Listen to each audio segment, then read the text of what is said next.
Ahí tiene usted un lugar para los amantes del teatro. Y es fin de semana de vacaciones y a veces pues no sabemos a dónde ir con los niños. Y si usted aún no tiene planes, como cada viernes le tenemos diversas propuestas que puede disfrutar sin costo aquí en la Ciudad de México. Tome nota. En el marco de los Días Santos, lo invitamos a asistir al Festival 500 años de celebrar Semana Santa, que concluye el próximo domingo 21 de abril y que incluirá visitas dramatizadas y conferencias. Además, podrá disfrutar de teatro en plazas públicas y teatro en tu barrio, con presentaciones a partir de las 11 horas en el kiosco de la Alameda Central y en la Plaza de las Vizcaínas.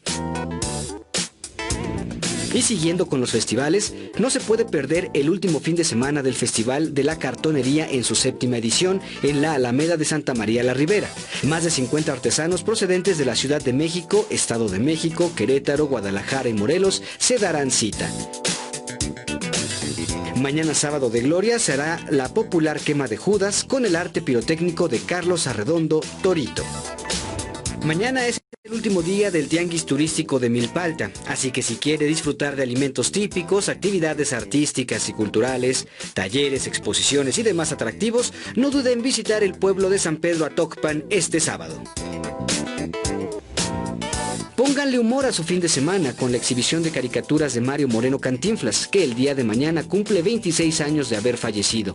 Disfrute de 58 imágenes ampliadas, elaboradas por varios autores de diversas épocas, que plasman desde su vestimenta hasta la gran sonrisa del actor y comediante mexicano. La cita es en la Galería Abierta de las Rejas del Bosque de Chapultepec.